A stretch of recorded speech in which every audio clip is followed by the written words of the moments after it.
असां अॻु केविन मैंटिक पारां महफ़ूज़ मैसेजिंग ऐप सिग्नल जे बारे में बयानु कयल हिकु वीडियो जो सिंधी में तर्जुमो पेश करे आया आहियूं। उन वीडियो में के इस्तिलाह मुंझाईंदड़ हुआ। अॼु अचो त उन्हनि मुंझाईंदड़ इस्तिलाहनि यानी एंड टू एंड इंक्रिप्शन ऐं PFS यानी परफेक्ट फॉरवर्ड सिक्रेसी जे बारे में सम्झूं। फ़र्ज़ु कयो एल्स ऐं बाब पाण में राब्तो कनि था। एल्स बाब खे मैसेज में लिखे थी त छा हाल आहिनि। उहो मैसेज जीअं जो तीअं इंटरनेट ज़रिए सर्वर ॾे वेंदो आहे। सर्वर हिकु अहिड़ो कंप्यूटर हूंदो आहे जेको मैसेज खे वरी अॻिते मोकिलींदो आहे। जंहिं एल्स मैसेज मोकिलियो त उहा सर्वर वटि वेंदो ऐं सर्वर उन खे वरी बाब जी मोबाइल ॾे मोकिले छॾींदो। उन सॼे राब्ते में जेकॾहिं केरु सर्वर कंप्यूटर में वेहे मैसेज पढ़णु चाहे त पढ़ी सघे थो त एल्स बाब खे छा चई रही आहे, या विच में जेका कंपनी एल्स खे इंटरनेट मुहैया करे थी उहा कंपनी मिसाल तौरु PTCL जो को बि मुलाज़िम पिणु उहे मैसेज पढ़ी सघे थो ऐं मैसेज में मौजूदु तस्वीरूं ॾिसी सघे थो। उन खां सवाइ को हैकर जेकॾहिं चाहे तव्हांजी इंटरनेट तोड़े PTCL या मैसेजिंग ऐप जे सर्वर खे हैक करे मैसेज पढ़ी सघे थो ऐं दुनिया में को बि माण्हू न चाहींदो त संदन प्यारनि सां कयल ॻाल्हि ॿोल या तस्वीरूं को ॿियो माण्हू ॾिसे या पढ़े।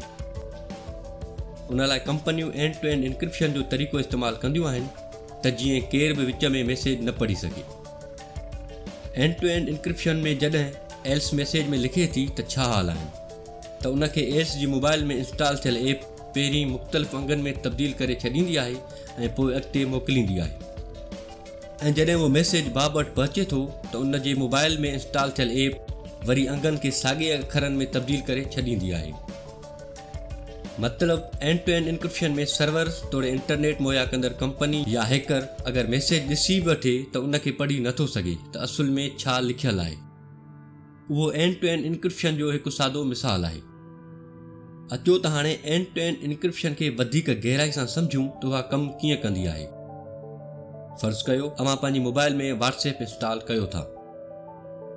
अव्हां जीअं ई WhatsApp में फ़ोन नंबर हणी उनखे एक्टिव कयो था त उहा WhatsApp जी सर्वर सां ॻंढिजी वञे थी। हुन वक़्तु WhatsApp अव्हां जे नंबर जे लाइ हिकु पब्लिक की यानी अवामी चाबी मुक़ररु करे अव्हां जे नंबर ते सेव करे छॾींदो आहे। उन सां गॾु हिकु प्राइवेट की यानी ॻुझी चाबी पिणु अव्हां जे नंबर सां गॾु महफ़ूज़ कई वेंदी आहे। एल्स जीअं ई बाब जो नंबर पंहिंजी मोबाइल में सेव करे थी त उन वटि बाब जे पब्लिक की अची वेंदी आहे। एल्स सभ खां अॻु पंहिंजी प्राइवेट की सां मैसेज खे बंदि करे वरी बाब जी पब्लिक की सां बि बंदि कंदी आहे। पोइ जीअं ई मैसेज बाब वटि वियो त बाब पहिरीं पंहिंजी प्राइवेट की हणी मैसेज खोलींदो ऐं पोइ वरी एल्स जी पब्लिक की हणी मैसेज पढ़ी सघंदो, जंहिंजो सादो मतिलबु एल्स पंहिंजी प्राइवेट की सां मैसेज खे ॻुझो करे थी ऐं उहो एल्स जी पब्लिक की सां खुली सघंदो। उन सां गॾु जॾहिं बाब जी पब्लिक की सां पिणु मैसेज खे बंदि करे थी त उहा वरी बाब जी प्राइवेट की सां खोले सघिजे थो। विच में मौजूदु माण्हुनि वटि खणी जो पब्लिक की हुजे पर बाब जी प्राइवेट की कंहिं वटि नाहे, उन लाइ बाब खां सवाइ को बि मैसेज नथो पढ़ी सघे। हिन खां अॻु केविन मैंटिक असांखे सम्झायो त एप्पल जे आई मैसेज जा मैसेज एप्पल पढ़े या कंहिं हुकूमत खे ॾेई सघे थी, छो त जेके बि पब्लिक तोड़े प्राइवेट की आहिनि उहे एप्पल वटि सेव आहिनि। माहिरनि उन जे ट्रोड़ में परफेक्ट फॉरवर्ड सिक्रेसी मुतारिफ़ कराई, जंहिंमें ख़ुदि कंपनी जे सर्वर खे बि प्राइवेट की जी ॼाण न हूंदी आहे।